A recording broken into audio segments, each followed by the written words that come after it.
Ya, kita berikan kesempatan kepada Bapak Saifuddin Ibrahim. Saya juga agak lucu jadinya. Silakan. Kita sambut Bapak Saifuddin Ibrahim. Silakan Bapak. Waktunya 15 menit dari sekarang. Assalamualaikum warahmatullahi wabarakatuh. Waalaikumsalam. In the name of Christ. Jadi salam damai itu hanya ada dalam Yesus. Di luar Yesus tidak ada damai. Amin.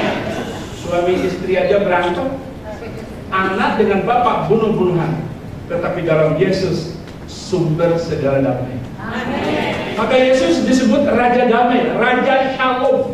Amin. Amin. Amin. Ya, itu nomor 1. Saudara-saudara, saya berterima kasih kalau boleh diundang untuk jadi pembicara dalam kesempatan ini. Ini sudah berabad-abad debat Muslim dan Kristen, dan seolah-olah nggak ada yang menang, nggak ada yang kalah. Maka diulangi lagi tahun ini. Mohon maaf Pak, saya salah. Kepada semua audiens, mohon maaf, handphonenya tolong dimatikan atau di silent karena sangat mengganggu. Ya, terima kasih. Lanjut Pak. Ya, saya dari Muslim 41 tahun hidup sebagai orang Islam. Saya mengerti Quran, saya belajar usuluddin, semua agama saya pelajari.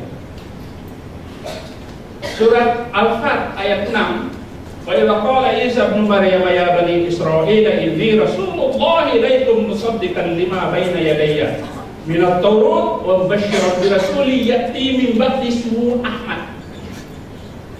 Ingatlah ketika Yesus Kristus Isa Al-Masih berkata kepada kaumnya, hai Bani Israel, aku adalah putusan Allah kepada kamu membenarkan Taurat.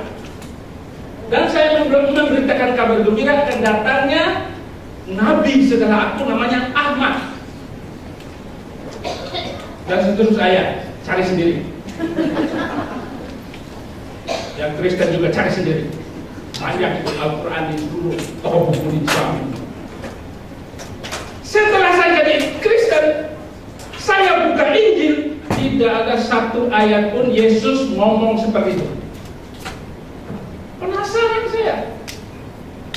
Berarti Al-Quran ini membingungkan saya. Termasuk saya banyak belajar, apakah Muhammad itu Nabi? Ketika orang-orang Nasrani yang Kristen bertanya kepada Muhammad, kalau kamu Nabi, tunjukkan saya dong bukti kalau kamu Nabi, sebuah mukjizat. Tetapi ada 5 ayat dalam Al-Quran mengatakan, ya tentang mukjizat itu katakanlah dari Allah. Dan saya termasuk orang-orang yang menunggu seperti kamu baca 5 ayat dalam Al-Quran. Muhammad tidak punya mukjizat. Kalau dalam Al-Quran yang tidak ada di dalam Injil, Yesus membuat burung dari tanah liat, ditiup terbang. Muhammad saya minta 1 lalat dibikin terbang. Enggak ada ayat 1 pun dalam Al-Quran. Sebenarnya bukan itu pembicaraan saya. Saya hanya meminta supaya ada mukjizat. Tidak ada bukti. Ketika orang-orang Nasrani bertanya, ya saluna kami ruh, orang Yahudi dan Nasrani bertanya tentang roh. Muhammad berkata, kulir roh min amri rohi. Roh itu utusan Allah. Setelah saya baca Injil, ternyata bukan bertanya tentang esensi roh, tetapi hidup dalam roh. Bagaimana orang itu hidup dalam, karena manusia itu jasmani dan rohani. Hidup dalam roh itu bukan berarti harus sujud sampai jidat hitam. Enggak. Adalah menyembah dia dengan roh dan kebenaran. Mau pakai apa saja, telanjang pun sekali doa nggak apa-apa. Di dalam Islam kita sudah wudu, sentuh tangan dengan perempuan, batal wudunya. Itu bukan roh. Apakah kulit wanita itu bangkai, sehingga kalau ini salah harus wudu ulang? Oke, saya lanjutkan. Ini kan hanya preambul, permukaan supaya panas semua. Karena dari tadi saya panasan Pak. Terutama guru saya ini sama Bu Gita itu panas dengan beliau itu. Dari tadi saya sudah ajak dia panco. Mari kita panco, karena panco ini akan membuktikan kita menang di debat nanti. Saya kalah.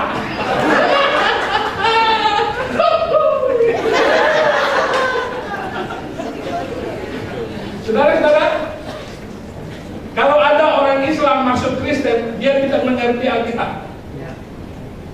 Karena wahyu firman Allah hanya diturunkan kepada Israel, bukan kepada orang Batak dan orang Manado. Maka tidak ada Nabi Batak, Nabi Manado, apalagi Nabi Jawa, apalagi saya orang Bima, Nabi Bima nggak ada. Jadi semua firman Allah itu diturunkan kepada Bani Israel, bukan kepada bangsa lain. Kejadian 17 ayat 18, yang akan menerima wahyu Allah itu hanya dari Ishak, bukan Ismail. Cari semua perjanjian baru, bukan dari Ismail Pak Insang. Kecuali Alkitab Bapak beda dengan Alkitab saya. Mungkin Alkitab Bapak itu yang sudah dipalsukan. Allah tidak pernah mempercayakan firman-Nya kepada bangsa Arab, dan firman-Nya hanya dipercayakan kepada Bani Israel. Mazmur 147 ayat 19-20, ia memberitakan firman-Nya kepada Yakub, ketetapan-ketetapannya kepada dan hukum-hukumnya kepada Israel. Ia tidak berbuat demikian kepada segala bangsa, dan hukum-hukumnya tidak mereka kenal. Haleluya. Bangsa Arab, bangsa Mesir, bangsa tidak mengenal hukum pencipta langit dan bumi. Mereka hidup dalam kegelapan. Titik. Haleluya di sini bukan puji Tuhan, tapi titik. Nggak ada omongan sekali, nggak ada lagi debat setelah hari ini. Quran surat Al-Maidah ayat 20. Ini kita ikut-ikutin Quran benar atau enggaknya, karena masa antara Alkitab dengan Al-Quran 600 tahun muncul Quran. Nah, Al-Quran mau mencoba menerangkan, mencari kebenaran dari perjanjian lama dan perjanjian baru, mau mencari bukti. Wa in kunta fi syakkin mimma anzalna ilaika, kalau kamu ragu wahai Muhammad tentang apa yang diturunkan kepada kamu, baca, tanyakan kepada orang ahli kitab. Yang benar, debat ini adalah kalian bertanya, saya jawab. Nabi Muhammad aja tanya begitu, apalagi pengikutnya. Ini bahaya ini. Dulu Pak sama kita ke tema Pak. Oh, ini temanya. Yesus. Ini pas temanya. Dan ketika Musa berkata kepada kaumnya, hai kaumku, ingatlah nikmat Allah yang diberikan kepadamu, apa yang belum pernah diberikannya kepada seorang pun di antara umat-umat yang lain. Jadi firman Tuhan tidak pernah diberikan kepada bangsa manapun. Next, apakah kelebihan Israel? Roma 3 ayat 1. Jika demikian, apakah kelebihan orang Yahudi, dan apakah gunanya sunat? Banyak, termasuk Anas Urbaningrum sunatan. Kita harus gantung di atas Monas. Bukan urusan sunat potong ujungnya, itu mental kita yang harus diperbaiki. Roma 3 ayat 20 ayat 2. Banyak sekali di dalam segala hal, pertama-tama sebab kepada mereka dipercayakan firman Tuhan. Jadi wahyu Allah hanya diberikan kepada Bani Israel, bukan kepada bangsa manapun. Yang mengherankan saya, kenapa ada Al-Quran? Padahal Muhammad orang Arab. Nah, kita bongkar itu Al-Quran, kalau berani bongkar Al-Quran. Quran surat ke-5 45 ayat 16, dan sesungguhnya telah kami berikan kepada Bani Israel Alkitab, kekuasaan. Jadi orang Israel walaupun negaranya satu begitu ditakutin oleh seluruh dunia. Saking canggihnya itu bangsa itu, saking keras kepalanya, saking kurang ajarnya itu bangsa. Yang terima Kristen itu nggak ada 2%. Orang Yahudi Israel itu nggak ada. Tapi orang Islam selalu mengkaitkan. Orang Kristen juga ikut imbasnya, termasuk gereja nggak boleh dibangun. Kami telah berikan kepada Bani Israel Alkitab, kekuasaan dan kenabian. Ini kata Quran loh, bukan kata saya, bukan nenek moyang saya. Dan kami lebihkan mereka atas segala bangsa. Wa faddalnahu 'alal alamin. Diakui oleh siapapun. Orang Kristen masuk Islam, yang kedua, menurut Quran, orang Islam masuk Kristen terkutuk sampai hari kiamat. Kata Quran. Dan hendaklah pengikut Injil memutuskan perkara menurut apa yang ditentukan Allah di dalamnya. Jadi orang Kristen harus tetap Injil, nggak boleh meninggalkan Injil. Barang siapa waman lam yahkum bima anzalallah fa ulaika humul fasiqun. Barang siapa yang tidak memutuskan perkara berdasarkan Injil, ini kata Quran, maka mereka adalah orang-orang fasik. Jadi ada orang Kristen masuk Islam terkutuk sebagai orang fasik sampai hari kiamat.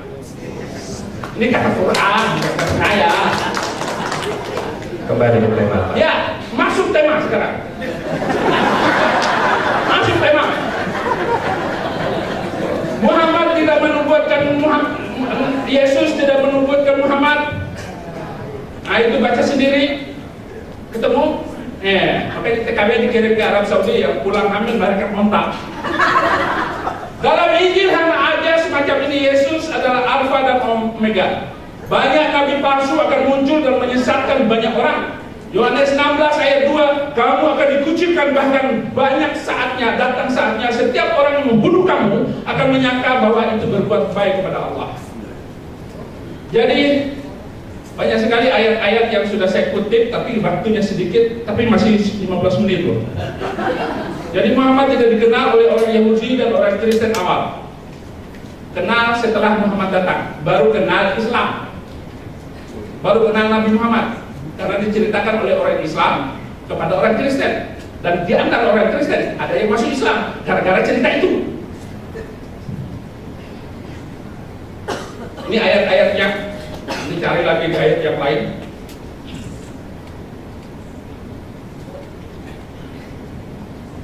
Isa Al-Masih dalam Al-Quran, apa yang Bapak omongkan tadi oleh saudara, semuanya saudara berdua ngomong tentang Yesus dalam Al-Quran, dan itu beda jauh. Karena ibu Isa Al-Masih menurut Al-Quran adalah saudara Harun.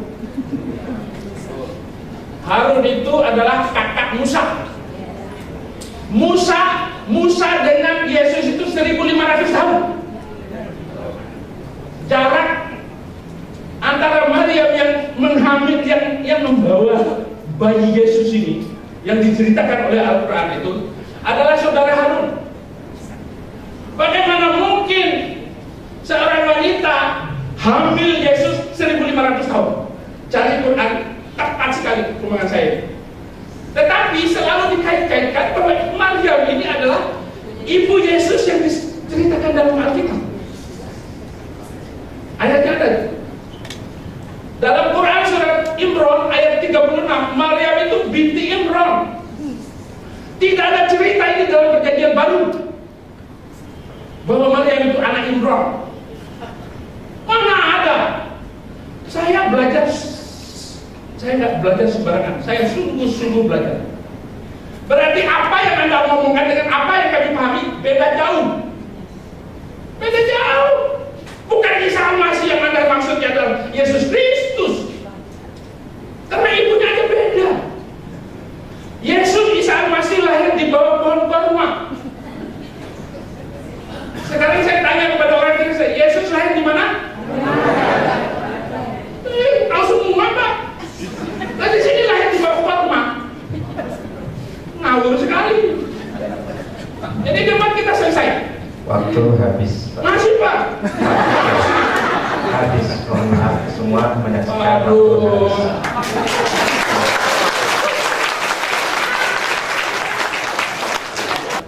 Baik, untuk pembicara yang ketiga dari Muslim, silahkan Bapak Insan LS Mokokinta. Tidak perlu ikut terbakar, biasa saja, karena harus menyampaikan dengan santun sesuai dengan kesepakatan bersama dan juga sesuai dengan aturan panitia. Kepada Bapak Insan LS Mokokinta, waktu 15 menit tidak lebih, siapapun tidak diperbolehkan lebih. Kepada Ustaz Insan LS Mokokinta dipersilakan. Bismillahirrahmanirrahim. Assalamualaikum warahmatullahi wabarakatuh. Alhamdulillahilladzi arsala rasulahu bil huda wa dinil haq liyuzhira 'alad dini kullihi walau karihal musyrikun. Asyhadu an la ilaha illallah wa la syarika lahu wa asyhadu anna Muhammadan abduhu wa rasuluhu la nabiyya ba'da. Amma ba'd. Saya to the point saja. Tadi katanya ada salam damai dalam Yesus. Saya hanya mengucapkan Assalamualaikum, karena Alkitab menyuruh mengatakan Assalamualaikum. Kita lihat ini Alkitab, terbaca di layar ya? Terbaca? Tidak. Lihat. Lalu kata orang tua itu Assalamualaikum. Ini Alkitab cetakan tahun 1941. Alkitab cetakan baru sekarang Assalamualaikum diganti dengan jangan khawatir. Ini jauh sekali menyimpan ya. Jadi Pak Haji, Pak Ibrahim ya, saya tidak perlu menganukan Anda, tapi perhatikan, Anda baru-baru masuk Kristen, jadi banyak nggak paham tentang Bible. Alkitab cetakan 41, saya bawa Alkitabnya ini. Matius 26 ayat 9, maka seketika juga datang yang mendapatkan Yesus sambil berkata Assalamualaikum. Ya, ya Rabbi. Ya. Jadi ucapan Assalamualaikum itu lebih berbobot ketimbang selamat pagi, ya kan? Assalamualaikum itu doa, ya. Baik, saya tidak membicarakan, tapi tadi kok saya lihat sepertinya keluar tema semua, ya kan? Yang mau dibicarakan buktikan Yesus itu Tuhan, bukan nabi atau manusia. Ini sudah kemana-mana. Singgung Muhammad, singgung Quran, itu sudah keluar tema. Mestinya maaf ya, moderator doanya saya ingatkan, tolong kalau keluar tema ditegur. Ya, supaya terfokus, ya kan? Mana-mana yang perlu dibicarakan sudah langsung ya, sudah baik ya. Langsung ke poin Pak, itu kesimpulan saya. Sudah. Tolong Pak Ibrahim diam, karena sudah 2 kali. Kalau nanti Pak Ibrahim 3 kali bicara, mohon maaf, Pak Ibrahim mohon keluar. Sepakat. Bukankah tema ini tulis sejak Prof. Siapa atau Nabi? Aku 101 bukti yang bukan Tuhan. Ya, buktikan. Kita akan buktikan Yesus itu bukan Tuhan. Nanti bapak-bapak kata buktikan 1001 bukti Yesus Tuhan. Itu yang ingin jamaah tahu. Nggak usah kita nyinggung-nyinggung yang lain lah. Siapa Yesus, Tuhan atau Nabi? Dan menurut Alkitab atau Bible, ya menurut Allah Yesus dan mereka yang sehidup sejaman dengan Yesus.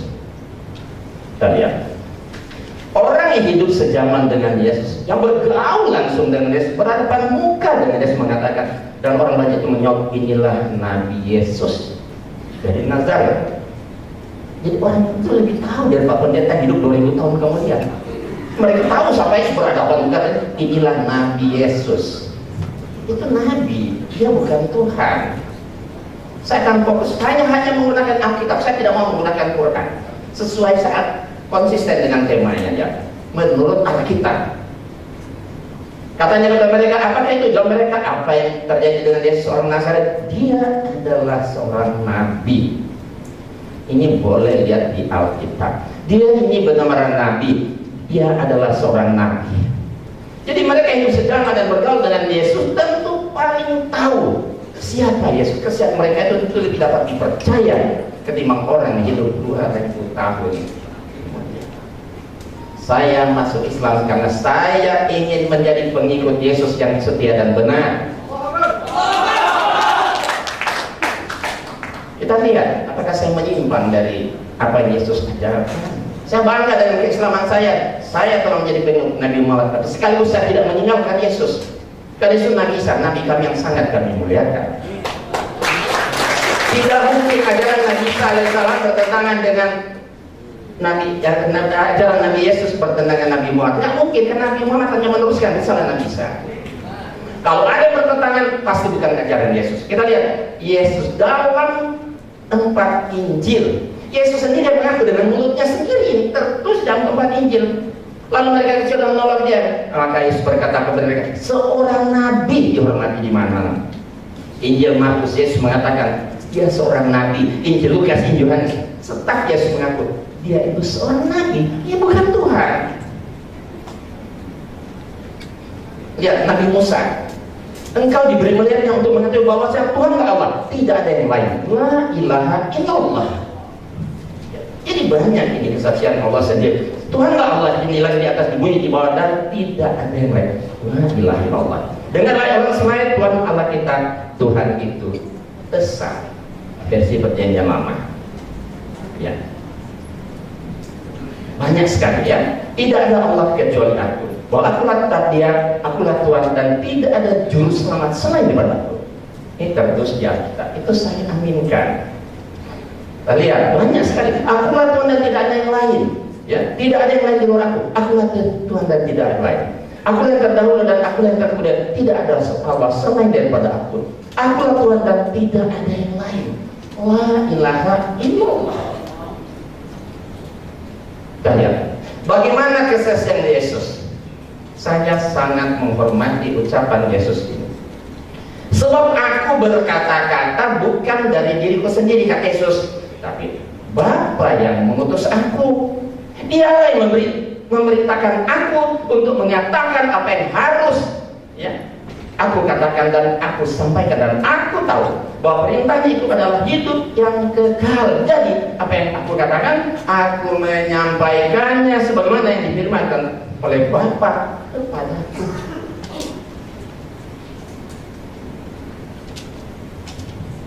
Kita perhatikan Alkitab cetakan baru, cetakan lama, dan bahasa sehari-hari. Yohanes 17:1. Ini Yesus mengajarkan 2 kalimat syahadat, syahadatain. Yesus sendiri bersaksi, inilah hidup yang kekal, bahwa mereka mengenal Engkau satu-satunya Allah yang benar, dan mengenal Yesus Kristus yang telah Engkau utus. Yesus mengaku dengan jujur dan polos, Allah itu satu-satunya, dan dia hanya diutus. Asyhadu an la ilaha illallah wa asyhadu anna Isa rasulullah. Mesti akan begitu. Inilah 2 kalimat syahadat. Pertama, kata Yesus, yang benar Allah itu satu dan dia hanya seorang utusan.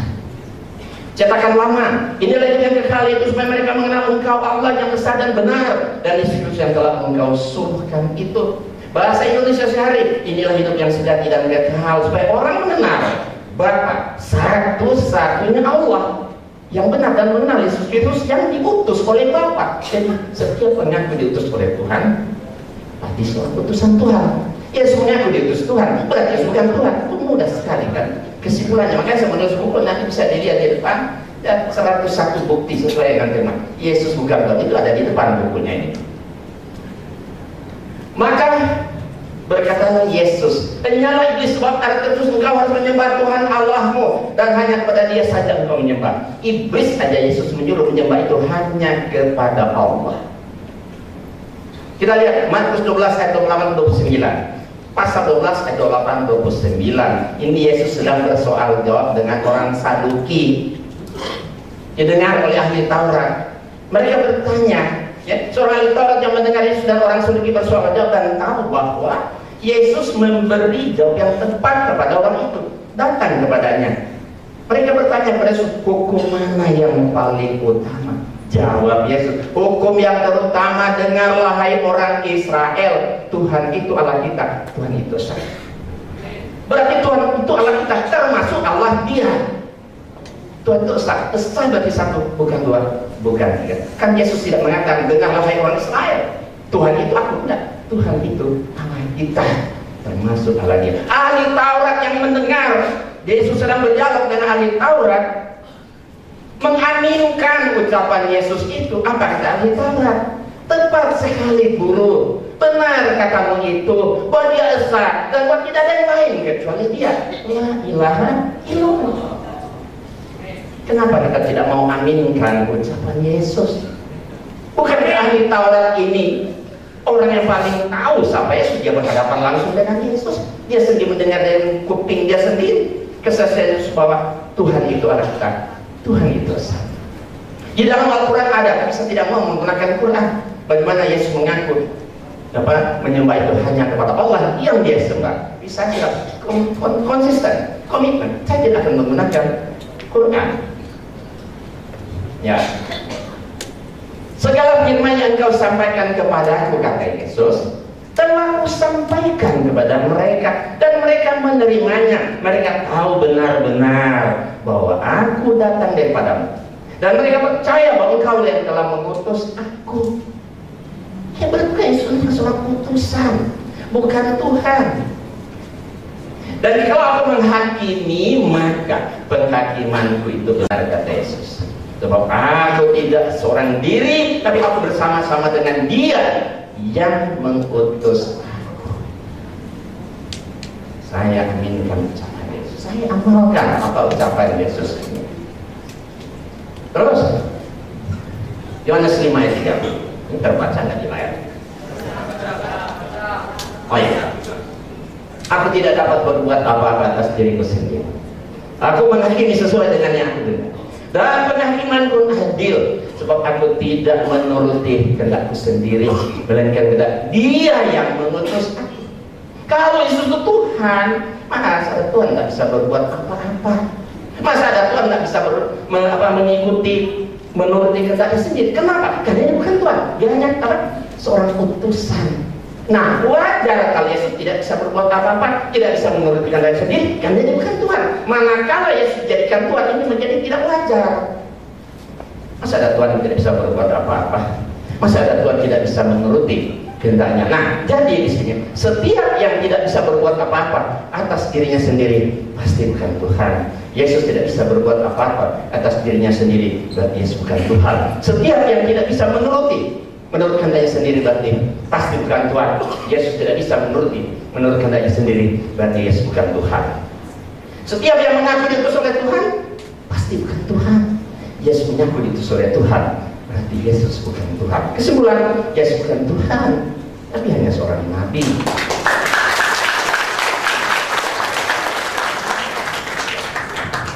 Lima menit lagi. Ya. 2 menit. Yesus ketakutan kepada malaikat. Markus 22 ayat 43-44. Maka seorang malaikat dari langit menampakkan diri kepadanya untuk memberi kekuatan kepadanya. Ia Yesus sangat ketakutan. Maka ia semakin bersungguh-sungguh berdoa. Pelunya menjadi seperti titik-titik yang darah yang jatuh ke tanah. Kalau Yesus Tuhan, masa ada Tuhan menerima kekuatan dari malaikat? Masa ada Tuhan ketakutan sama malaikat? Masa ada Tuhan bersungguh-sungguh berdoa saking takutnya bahkan keluar seperti keringat darah? Ini menunjukkan ketakutan yang amat sangat. Tapi manakala seorang nabi, rasul, manusia, utusan Allah, wajar kalau dia ketakutan. Tapi kalau dia dijadikan Tuhan atau Allah, ini menjadi tidak wajar. Tapi banyak orang Kristen mengatakan, wah itu kan takut kan manusianya. Karena Yesus 100% Tuhan, 100% manusia. Pada Yohanes 14:1 mengatakan, aku dan Bapa adalah satu, kata Yesus. Nah pada saat Yesus ketakutan, Tuhannya kemana? Cabut dulu, keluar dulu. Nggak mungkin kan? Jadi setiap yang menerima kekuatan dari malaikat pasti bukan Tuhan. Yesus menerima kekuatan dari malaikat, berarti Yesus bukan Tuhan. Setiap yang ketakutan kepada malaikat Tuhan pasti bukan Tuhan. Yesus ketakutan kepada malaikat Tuhan, berarti Yesus bukan Tuhan. Setiap yang bersungguh-sungguh berdoa kepada Tuhan pasti bukan Tuhan. Yesus bersungguh-sungguh berdoa kepada Tuhan, berarti Yesus bukan Tuhan. Setiap yang mengeluarkan seperti keringat darah saking takutnya kepada Tuhan, kepada malaikat pasti bukan Tuhan. Yesus mengeluarkan seperti keringat darah saking takutnya kepada malaikat, berarti Yesus bukan Tuhan. Jadi hadirin sekalian, kalau kami masuk Islam bukan karena kami kata apa tadi? Katanya Waktu habis. Ya, justru kami masuk Islam karena kami ingin menjadi pengikut Yesus yang benar dan Waktu habis. Buat Pak Insan Luboginta, Yesus tidak pernah ketakutan terhadap malaikat. Yesus ketakutan menghadapi maut ketika dia jadi manusia, karena itu kodrat kemanusiaan. Ya. Lalu yang saya dikatakan, malaikat datang memberikan kekuatan kepada dia dalam keadaannya sebagai manusia. Hanya ada 4 sorotan teman-teman dari mualaf ini. Saya sudah ikuti puluhan DVD debat, hanya berkutat pada 4 saja titik serang. Kalau mau dibilang target anak panah itu ada 4. 1. Yesus statusnya sebagai anak Allah. 2. Yesus statusnya sebagai Mesias atau Kristus. Ya. Lalu Yesus sebagai utusan Allah. Ya. Lalu Yesus sebagai nabi, penyambung lidah Allah. 4 inilah yang paling banyak menjadi titik serang bagi rekan-rekan mualaf ini untuk mengatakan, menunjukkan seolah-olah bukti di Alkitab bahwa Yesus itu hanyalah manusia, karena dia gelarnya anak Allah, bukan Allah. Dan kami bantah, Pak, di dalam ajaran Kristen yang sejati berdasarkan Alkitab tidak ada istilah Allah anak. Itu plesetan teologis. Ya, jadi kalau bicara konsep ini kita tidak kenal, karena kalau Alkitab bicara anak Allah, bukan Allah anak. Ya, dan ini juga menjadi titik serang. Itu sebabnya kita harus back to the Bible secara murni dan konsekuen. Nah, apa yang dikatakan oleh saudara-saudara kita, rekan-rekan Muslim ini, itu benar. Semua sorotan buku Pak Insan 101 bukti di Alkitab bahwa Yesus bukan Tuhan, itu betul. Betul. Orang Manado bilang, tapi ada DP Mar. Betul, tapi gitu. Soalnya beliau Manado ini. Ya. Sama-sama Manado, bro. Ya. Jadi kalau kita bicara ada tapinya apa? Pak Insan hanya mampu melihat setengah kebenaran dari Alkitab, tidak sepenuh kebenaran. Mungkin karena Pak Insan terlalu mengandalkan soal pikirannya, logikanya, dan pengandalan kekuatannya sendiri untuk dapat mengerti Alkitab, dan tidak belajar bergantung kepada Allah sumber hikmat itu, sehingga tidak bisa melihat dua belahan kebenaran. Dia hanya melihat sebelah saja. Yesus hanya sebatas manusia, tetapi dia tidak mampu melihat Yesus sebagai Tuhan dan Allah, karena tidak dianugerahkan yang disebut dengan apokalipsis atau pewahyuan atau pembukaan itu. Bagian saya secara quote and quote, 101 bukti di Alkitab Yesus Kristus bukan Tuhan versus 1001 bukti di Alkitab Yesus adalah Tuhan dan Allah. Ayat pertama, munculkan dulu ini. Kalau Anda lihat di slide, ini sebuah pertanyaan besar dari zaman ke zaman. Who Jesus really is? Siapakah Yesus itu sesungguhnya? Saya mau kasih tahu, pertanyaan ini sebenarnya yang pertama kali meluncurkan adalah Yesus sendiri, bukan orang. Ketika Yesus berjalan bersama-sama di daerah Kaisarea Filipi, di tengah jalan Yesus bertanya kepada murid-muridnya, menurut kata orang, siapakah anak manusia itu? Lalu ada yang lapor, ada yang bilang Yeremia, ada yang bilang Elia, ada yang bilang salah satu dari nabi. Yesus bertanya kedua kalinya dengan pertanyaan yang sama, tetapi apa katamu? Siapakah aku ini? Kalau tadi pertanyaannya lebih sifat general, sekarang lebih spesifik. Itu kata orang. Tapi apa katamu yang mengikut aku? Jangan imanmu bergantung pada kata orang, tapi bergantung pada pendapatmu sendiri, karena mencari kebenaran dan menemukan kebenaran itu. Jadi saudara yang dikasih dalam Tuhan, kalau kita mau berbicara soal fakta pertama di Alkitab, coba kita lihat. Seterusnya mana? Munculkan. Nah, sebuah trilema. Saya berikan gambaran singkat saja. Yesus itu pendusta, atau orang gila, atau Tuhan. Ini sebuah pilihan yang berkonsekuensi. Kenapa? Kenapa sampai ada pernyataan seperti ini, trilema seperti ini? Yesus itu pendusta, orang gila, atau Tuhan? Didasari pada apa, saudara-saudara? Sebuah, kalau kita lihat ya, ini terbalik ya. Nah, didasari pada ini, sebuah pengakuan kontroversial yang keluar dari mulut Yesus sendiri, sekaligus menyanggah klien saya, Ustadz Nababan, ya, yang mengatakan bahwa Yesus tidak pernah bicara dari mulutnya sendiri bahwa dia Tuhan. Berarti selama jadi Kristen belum pernah baca ayat itu, atau baca meleset, nggak lihat.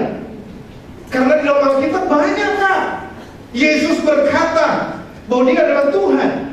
Yohanes 13 ayat 13 dan 14 berkata, kalau aku adalah Tuhan dan gurumu melakukan hal itu, maka benar, tepat katamu itu, bahwa akulah Tuhan dan guru. Jika aku Tuhan dan gurumu melakukan ini, kau juga harus lakukan itu. Istilahnya begitu.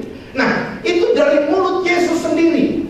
Belum lagi kalau kita bicara dalil. Tapi saya tidak masuk situ dulu. Saya mau lanjut itu tadi, yang satu tadi.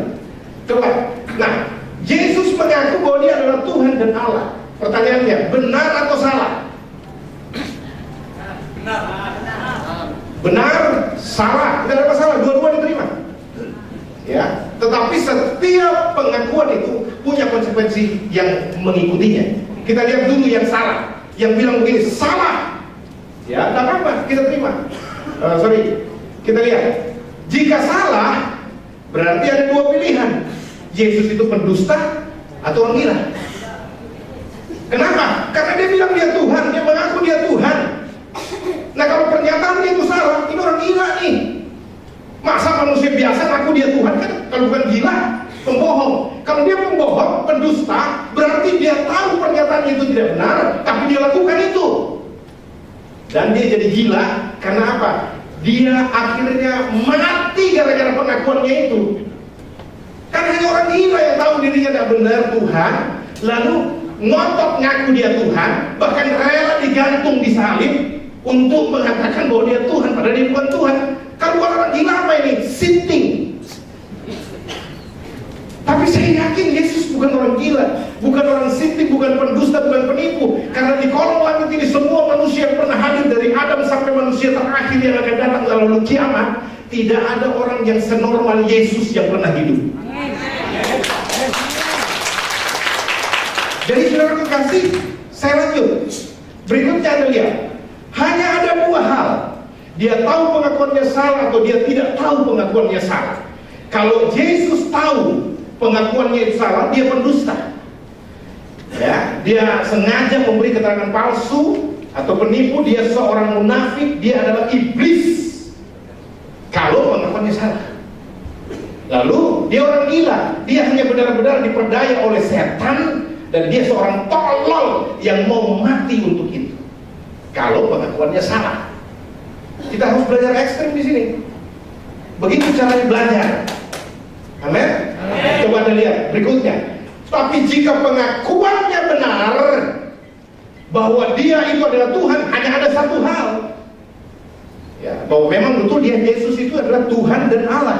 Dan kalau dia betul-betul Tuhan dan Allah, hanya dua pilihan konsekuensif, yaitu engkau harus menerima atau engkau menolak dan binasa. Karena kita bilang siapa yang menerima dia pasti selamat. Amen. Salah satu buku Pak Insan Mogoginta yang pertama, 11 pertanyaan mustahil Kristen bisa menjawab. Brur, sudah dijawab dengan tuntas, CD-nya sudah disediakan, dan tinggal tunggu 100 juta dan BMW 30 menit. Nanti dihadiahkan khusus buat beliau-beliau ini untuk CD jawaban dari 11 pertanyaan yang menurut beliau mustahil untuk bisa dijawab, tapi untuk orang Kristen kecil untuk dijawab. Nah, ini kita lihat kembali, saudara-saudara. Saya lanjutkan. Ada dua ayat yang betul-betul kita harus lihat. Tapi sebelum ini saya meminta secara cepat saja Yesaya 9 ayat 6 di dalam teks Yesaya 5 atau 6, Yesaya 9 ayat 5 dan 6. Di situ dikatakan begini, bahwa seorang anak telah lahir, seorang putra telah diberikan, lambang pemerintahan ada di atas bahunya, dan namanya disebut orang penasihat ajaib, Allah yang perkasa, Everlasting Father, Bapa yang kekal, and Prince of Peace, Raja Damai. Nah, Anda coba lihat dulu, ya. Yesaya tidak sedang mabuk. Yesaya ada dalam pengurapan roh penuh, sehingga tidak mungkin dia salah bicara. Waktu dia berkata, seorang anak telah diberi, diidentifikasi anak itu dari keturunan Daud adalah putra. Seorang putra telah dianugerahkan. Dan di dalam kalimat ayat itu juga dikatakan, putra yang lahir ini, anak yang lahir dari keturunan Daud ini, tidak lain dan tidak bukan adalah the Almighty God, Allah yang perkasa and everlasting Father, Bapa yang kekal. Pertanyaan dari saudara-saudara kita mualaf ini, bagaimana mungkin? Pak Yudi tadi berkata, bukan soal bagaimana mungkinnya, saya setuju. Bagi Allah tidak ada yang mustahil, dia bisa jadi apa saja. Amin. Tapi pertanyaannya, kenapa Allah mau jadi manusia? Kalau Anda pencinta semut, Anda lihat semut-semut yang proaktif, berderet-deret, berbaris, bekerja. Tapi kemudian ada anak-anak nakal yang datang dan mulai mengobrak-abrik semua tanaman. Lalu semut-semut itu terancam untuk diinjak-injak. Lalu Anda pencinta semut berkata, semut-semut semut itu sekalipun Anda keluar tenggorokannya, itu tidak akan pernah mendengar dan mengerti Anda. Anda punya maksud mau menyelamatkan dia, tapi dia tidak akan mengerti bahasa Anda. Lalu bagaimana supaya semut-semut ini diselamatkan? Tidak ada cara lain, Anda harus jadi semut. Anda dan saya adalah manusia yang terjatuh dalam dosa dan kehilangan kemuliaan Allah dan terputus dari Allah. Akal sehat kita tidak mampu lagi mengerti karya Allah dan tidak mengerti lagi bahasa Allah. Tetapi Allah begitu besar kasihnya. Ini yang dibilang dia jadi manusia. Pertanyaannya, di mana ayatnya Allah jadi manusia, dan di mana nubuatan di Alkitab di Perjanjian Lama bahwa Allah sendiri yang datang? Saya kasih ayat. Mudah-mudahan dengan ini Pak Insan mau Ginta, Pak Yudi bertobat. Yesaya 63 ayat 8 dan 9. Yesaya 63 ayat 8 dan 9. Dikatakan di situ apa? Coba ditampilkan. Yesaya 63 ayat 8 dan 9. Ya. Kita baca dulu. Yesaya, jangan salah buka. Anak 3 ayat 8 dan 9. Ya, dalam segala, ini kita baca. Bukankah ia berfirman? Ia di sini YHWH.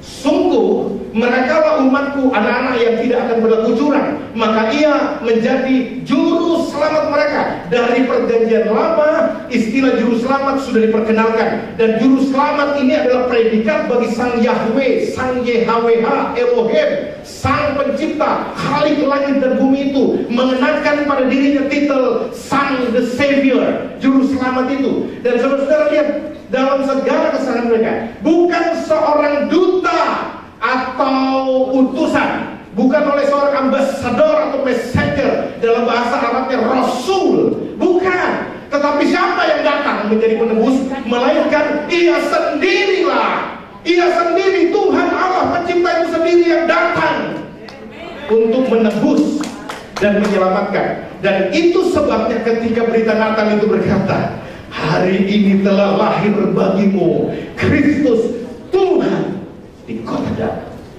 Menggenapi itu. Dan saya memberitahu kepada saudara, ya, tidak ada yang bisa bantah ayat ini bahwa dia sendiri yang datang. Pertanyaannya, di mana di Perjanjian Baru penggenapan ayat ini bahwa dia sendiri datang dalam rupa manusia dan diidentifikasi sebagai Yesus? 1 Timotius 3 ayat 16 berkata, begitu agung rahasia ibadah kita, dia yang menyatakan dirinya dalam rupa manusia. waktu habis. Yes. Waktu habis. Oke. Terima kasih. Tidak ada yang bisa membedakan ini dalam manusia kecuali Yesus. Amin. Tepuk tangan untuk semua pembicara kita.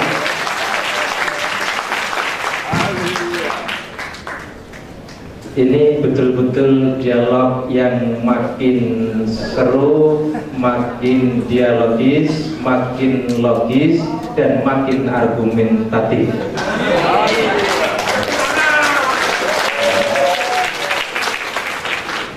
Seperti inilah yang sebenarnya kita harapkan. Jadi Bapak Ibu yang berbahagia, giliran kita kasih waktu.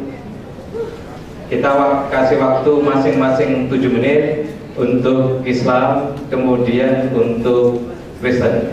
Silakan dari nanti dulu audiens. Nanti setelah 7 menit baru audiens. Kepada dari pihak Islam 7 menit. Silakan diambil oleh 3 orang, 2 orang, 1 orang. Otoritas waktu 7 menit untuk Muslim. Langsung memberikan tanggapan 7 menit. Silakan Pak Insan dulu 7 menit untuk 3 orang. Ya. Gimana? Ini nggak muncul, sudah di host, ini nggak muncul di layar. Sudah belum? Sudah. Belum.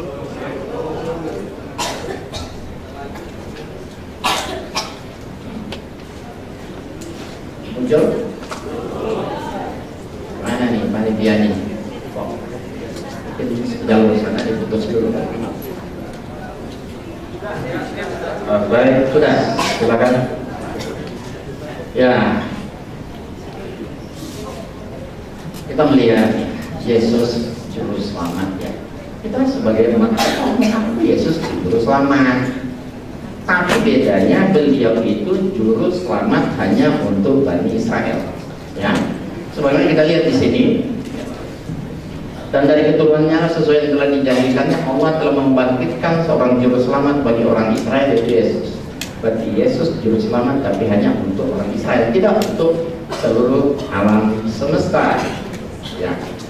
Karena di Injil Matius 1 pasal 21, ia akan melahirkan seorang anak laki dan kau akan menamakan dia Yesus, karena dialah akan menyelamatkan kaumnya. Itu sebelum Yesus lahir sudah dinubuatkan, dia akan menyelamatkan kaumnya. Siapa kaumnya? Ya, Bani Israel. Ya, Injil Lukas pasal 1 ayat 31 sampai 33 sama. Dia akan Maria akan melahirkan seorang laki-laki dan kau akan menamakan Yesus. Jadi dia akan menjadi juru menyelamatkan umatnya dari dosa, dan dia akan menjadi raja atas kaum keturunan Yakub untuk selama-lamanya. Jadi Nabi Isa Yesus dia rasul tapi hanya untuk Bani Israel, tidak untuk seluruh dunia. Bahkan Yesus mengaku, aku diutus hanya kepada domba-domba yang hilang dari umat Israel. Matius 10 ayat 5 dan 6. Bagaimana Yesus menyuruh kepada 12 muridnya, silakan dakwah kemana saja, tapi Yesus wanti-wanti jangan menyimpang ke bangsa lain atau masuk ke kota orang Samaria, tapi pergilah kepada domba-domba yang hilang dari umat Israel.